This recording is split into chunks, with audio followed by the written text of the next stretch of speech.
हमारे YouTube channel FB success point पर आपका हार्दिक स्वागत है। आज अपन रिट लेवल सेकंड के बारे में चर्चा करेंगे। रिट लेवल सेकंड में वही भाग लेता है जो बीएड किया हुआ है। अपन बात करेंगे साइंस एंड मैथ्स, यानी साइंस एंड मैथ्स वाले स्टूडेंट्स हैं, उनके लिए अपन आज साइंस की चर्चा करेंगे।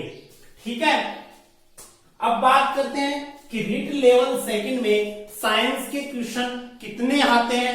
देखो, सिलेबस के बारे में बात करें तो क्या होगा कि साइंस के जो क्वेश्चन है वो कितने आते हैं, 30 क्वेश्चन आते हैं। यानी टोटल 5 सब्जेक्ट आती हैं।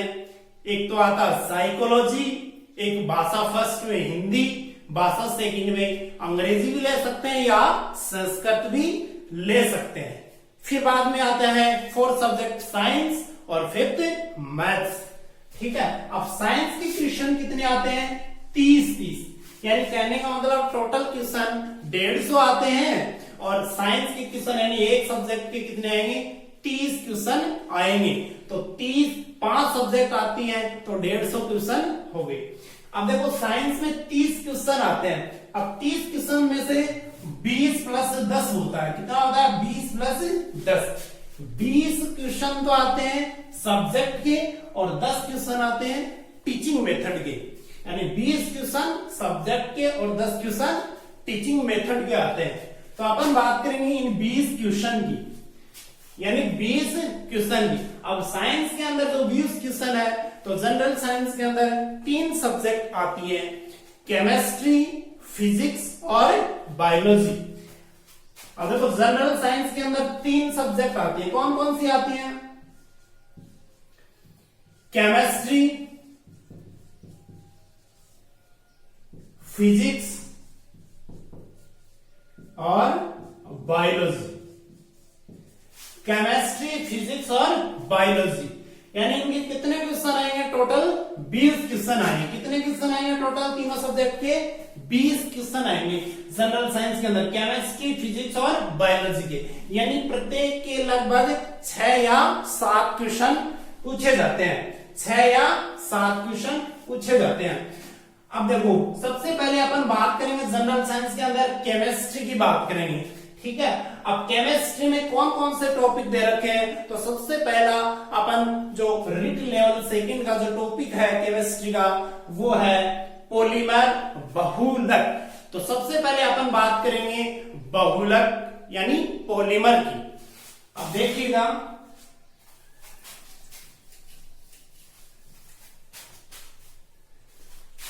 सबसे पहले अपन बात करते हैं केमिस्ट्री के अंदर पॉलीमर,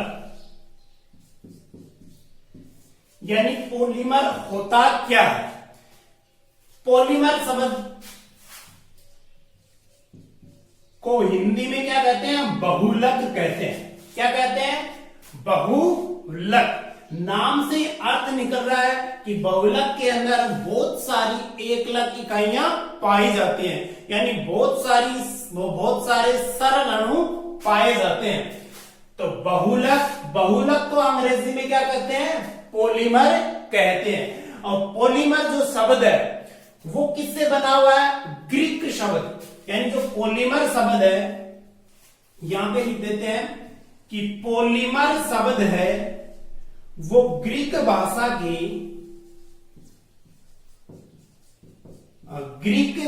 के पोलीमिरोज से बना है। पोलीमिरोज से बना है। अब पोलीमिरोज 2 भागों से मिलकर बना होता है, पोली प्लस मिरोज। पोली प्लस मिरोज।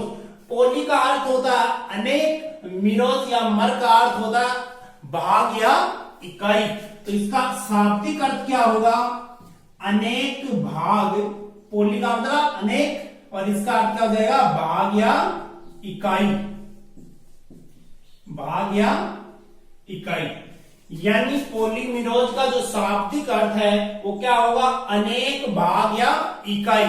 यानी पॉलीमर की परिभाषा या डेफिनेशन क्या हो सकती है कि अनेक भाग या इकाइयों से मिलकर बना यौगिक क्या कहलाता है? पॉलीमर कहलाता है। ये तो इसका क्या हो गया? शाब्दिक अर्थ हो गया। अब अपन बात करते हैं इसकी डेफिनेशंस की। कुछ शब्दावलियां आती हैं, उनके बारे में चर्चा करते हैं। तो एक क्वेश्चन जैसे रिट के अंदर जैसे सीधे सीधे क्वेश्चन आते हैं, जैसे बहुलक है। बहुलक कौन से शब्द से मिलकर बना होता है? जो ग्रीक भाषा का शब्द है, किससे? पोलीमीरोज से मिलकर बना होता है। तो अपन सीधा सा लिख सकते हैं, जैसे मान लो 4 ऑप्शन वाले क्वेश्चन आते हैं, तो इसमें सीधा आ जाएगा कि बहुलक कौन से भाषा के शब्द से मिलकर बना होता है? तो ग्रीक भाषा के पोलीमीरोज से बना होता है। या इसका शाब्दिक अर्थ है, शाब्दिक अर्थ क्या होगा? अनेक भाग या इकाई। अब अपन चर्चा करते हैं इनकी शब्दावलियों के बारे में।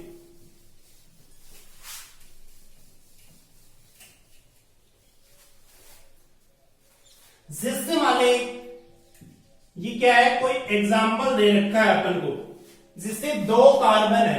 कार्बन कार्बन के मध्य क्या है? डबल बॉन्ड है। डबल बॉन्ड का मतलब क्या हुआ? एल्केन है या एल्किन है या एल्काइन है। कार्बन कार्बन के मध्य सिंगल बॉन्ड होता है, वो क्या होगी? एल्केन होगी। और कार्बन कार्बन के मध्य डबल बॉन्ड होगा, वो क्या होगी?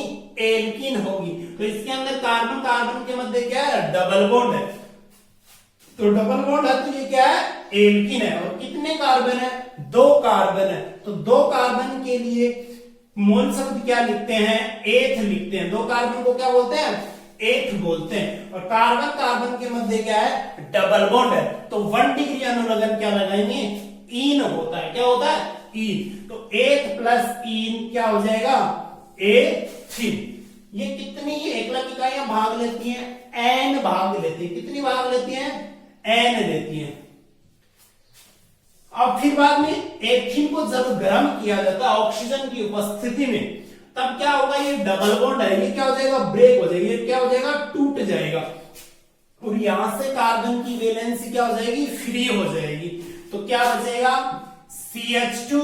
कार्बन कार्बन के मध्य क्या है? डबल बॉन्ड का एक डबल बॉन्ड टूट गया, क्या बचा? एक सिंगल बॉन्ड बचा। फिर बाद में इधर भी क्या है? CH2 है। तो देखो कार्बन की वैलेंसी कितनी होती है? 4 होती है, यानी 4 होती है। तो कितने बंध बना रखे हैं कार्बन ने? एक तो ये बना रखा और 2 हाइड्रोजन के साथ में, क्योंकि हाइड्रोजन की वैलेंसी कितनी होती है? 1 होती है। तो 2 हाइड्रोजन, 2 बंध तो ये बना लिया, एक ये बना लिया। कितनी वैलेंसी फ्री हुई कार्बन की? 1। टोटल कितनी होती है? 4 होती है। 3 बंध बना लिए और 1 फ्री हो गई। इधर भी क्या हो गई? 1 फ्री हो गई। अब जो एन ले रखा है, तो ये एन कहां पे आएगा? यहां पे लिखा जाएगा। कहां पे लिखा जाएगा? यहां पे। ये तो क्या बना? ये तो सरल इकाई, यानी इसको तो बोलते हैं एकलक। और एकलक से जो बनता है वो क्या बनता है? बहुलक या पॉलीमर। ये तो हो गया एथिन। और पॉलीमर जब लिखते हैं तब उस नाम से पहले क्या लगा देते हैं? पोली शब्द जोड़ देते हैं। तो देखो एथिन, एथिन से पहले क्या जोड़ दिया जाता है? पोली शब्द जोड़ दिया जाता है। तो इसको क्या बोलेंगे? पोली एथिन। इसको क्या बोलेंगे? पोली एथिन।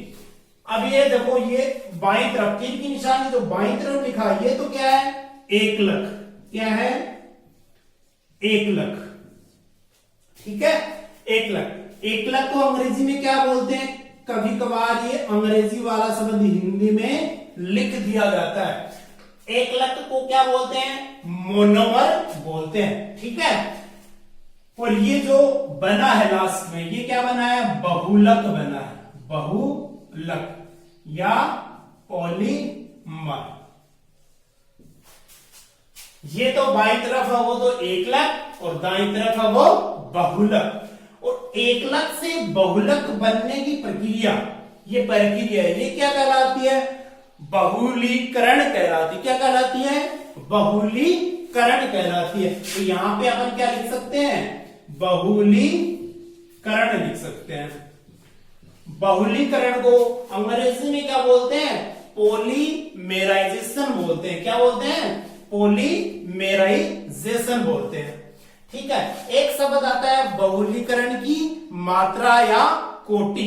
तो नाम से अर्थ निकल रहा है कि बहुलक के निर्माण में जो सरल अणु है वो कितने जुड़े हुए हैं, उनकी जो संख्या है वो क्या होगी, बहुलीकरण की मात्रा या कोटि होगी। तो इस एग्जाम्पल से लगभग ये डेफिनेशन है वो सभी क्लियर हो गई अपनी कि एकलक क्या होता है, बहुलक क्या होता है, बहुलीकरण क्या होता है और बहुलीकरण की मात्रा क्या होती है। अब इनकी विस्तार से चर्चा करते हैं अपन। ये एग्जाम्पल है, इस एग्जाम्पल से सभी डेफिनेशंस क्लियर हो गई। ठीक है, अब बात करते हैं डेफिनेशंस की। सबसे पहले अपन बात करेंगे कि बहुलक किसे कहते हैं। बहुलक, बहुलक की परिभाषा लिखते हैं। बहुलक क्या होता है, अभी मैंने बताया कि बहुलक किससे मिलकर बना होता है, एकलकों से। और एकलक कितने होते हैं, बहुत सारे होते हैं। ठीक है, बहुत सारे होंगे तो क्या होगा, उनका अणुभार है, जो मोलिकुलर वेट है वो क्या होगा, अधिक मात्रा में होगा। तो क्या लिख सकते हैं अपन डेफिनेशन के अंदर कि उच्च अणुभार वाले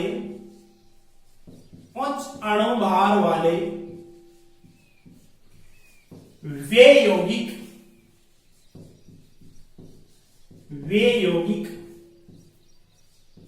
जो सरल अणुओं के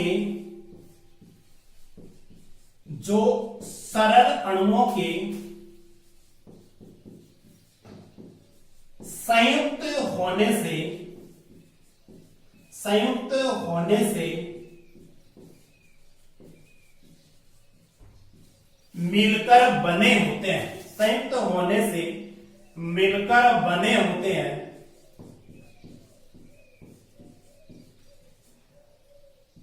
बहुलक कहलाते हैं। बहुलक कहलाते हैं।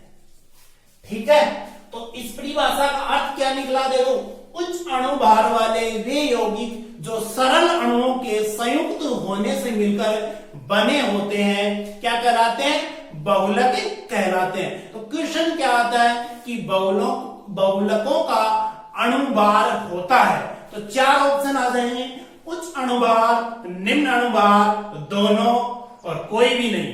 तो आंसर क्या होगा, उच्च अणुभार। तो अपन आसानी से इस क्वेश्चन को हल कर सकते हैं। तो रिट के अंदर इस प्रकार के क्वेश्चन पूछे जाते हैं।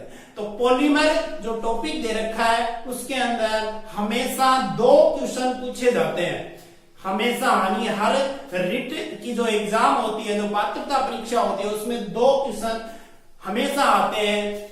जैसे पिछली जो 2018 के अंदर जो रिट का एग्जाम हुआ था उसके अंदर जो क्वेश्चन आया था वो आया था टेरिलीन या डेक्रोन की एकलक इकाई क्या होती है। तो उसमें सीधा सा उत्तर दे रखा था एथिलीन ग्लाइकोल और ट्रफेथेनिक अम्ल। उसकी बात अपन बाद में करेंगे, अभी तो अपन डेफिनेशन की बात करते हैं। ठीक है, ये जो डेफिनेशन है ये आपको समझ में आई होगी कि उच्च अणुभार वाले वे यौगिक जो सरल अणुओं के संयुक्त होने से मिलकर बने होते हैं क्या कहलाता है, बहुलक कहलाते हैं। इसके बाद में बात करते हैं एकलक। क्या बात करेंगे, एकलक। एकलक को क्या बोलते हैं, मोनोमर। एकलक या मोनोमर क्या होता है कि बहुलक के निर्माण में जो सरल इकाइयां हैं, उनकी जो संरचनात्मक इकाइयां हैं, उनको क्या बोलेंगे, एकलक बोलेंगे। तो क्या हो जाएगी कि बहुलक के निर्माण में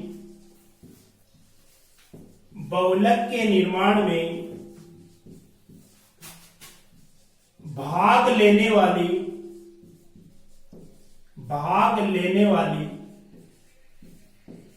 सरल इकाइयों को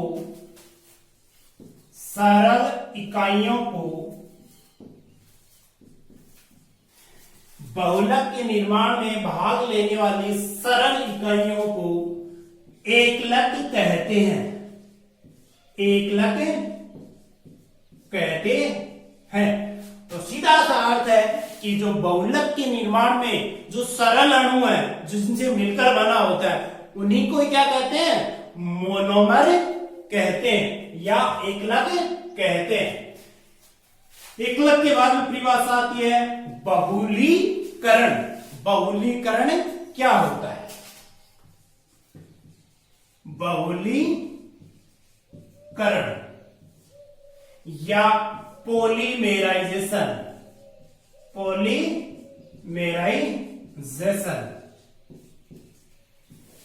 बहुलीकरण क्या होगा? एकलक से, जब एकलक इकाइयों से बहुलक बनने की जो प्रक्रिया है उसे क्या कहते हैं? बहुलीकरण की या बहुलीकरण या पॉलीमेराइजेशन कहते हैं। तो क्या हो जाएगी परिभाषा? एकलक इकाइयों से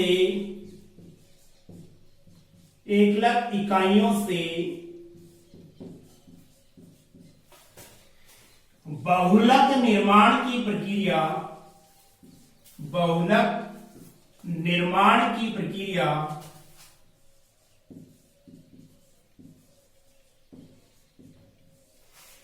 एकलक इकाइयों से बहुलक निर्माण की प्रक्रिया क्या कहलाती है? बहुलीकरण कहलाती है। बहुलीकरण कहलाती है। ठीक है, सीधी सी परिभाषा है कि एकलक इकाइयों से बहुलक निर्माण की जो प्रक्रिया है उसे क्या कहेंगे? बहुलीकरण कहेंगे। ठीक है, इसके बाद में जो डेफिनेशन आती है वो आती है बहुलीकरण की मात्रा, यानी जो एकलक इकाइयां है वो कितनी भाग ले रही हैं बहुलक के अंदर। तो अगली डेफिनेशन की बात करते हैं अपन कि बहुलीकरण की मात्रा। बहुलीकरण की मात्रा या कोटि, यानी जो बहुलक के निर्माण में जो सरल अणु है वो कितने भाग ले रहे हैं उनकी संख्या को, यानी n को क्या कहते हैं? बहुलीकरण की मात्रा या कोटि कहते हैं। तो सीधी सी परिभाषा हो जाएगी कि बहुलक के निर्माण में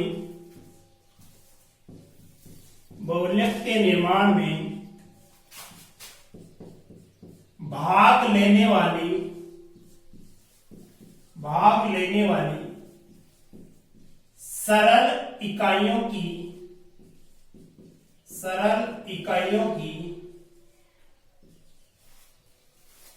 संख्या को बहुलीकरण की मात्रा या कोटि कहते हैं। बहुलीकरण की मात्रा या कोटि कहते हैं।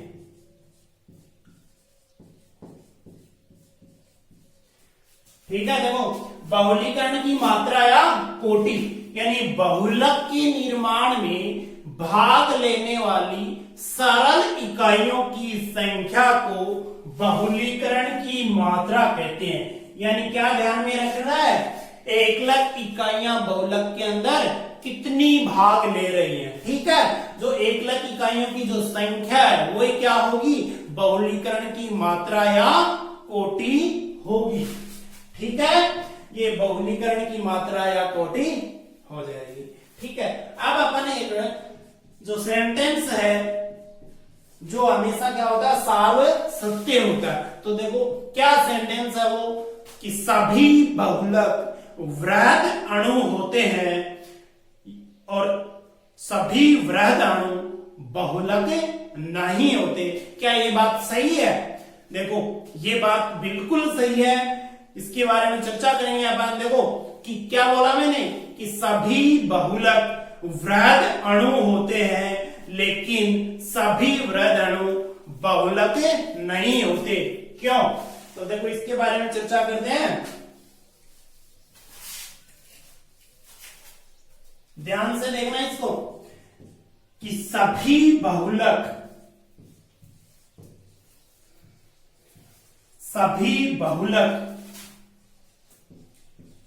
वृहद अणु होते हैं,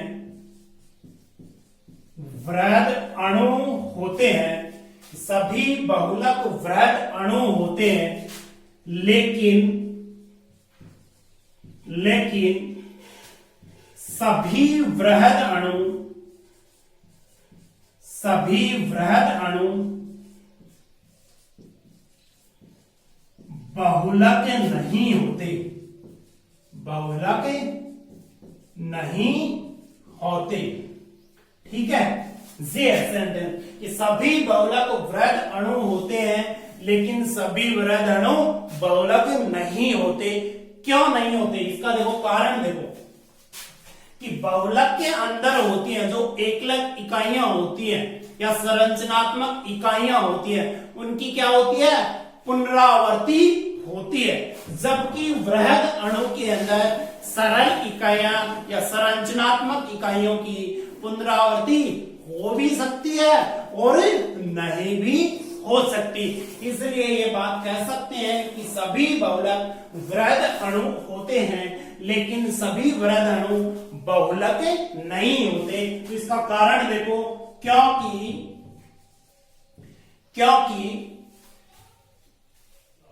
बहुलक के अंदर संरचनात्मक या सरल संरचनात्मक इकाइयों की, सरल संरचनात्मक या एकलकों की इकाइयों की पुनरावर्ती होती है, पुनरावर्ती होती है। जबकि वृहद अणु में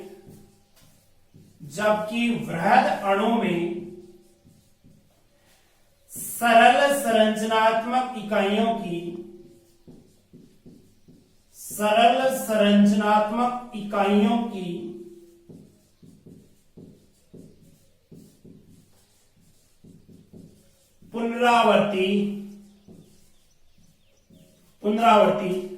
हो भी सकती है और नहीं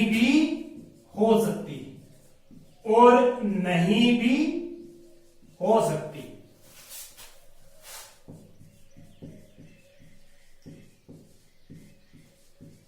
तो इसका सीधा सा कारण है कि सभी बहुलक तो वृहद अणु होते हैं लेकिन सभी वृहद अणु बहुलक नहीं होते।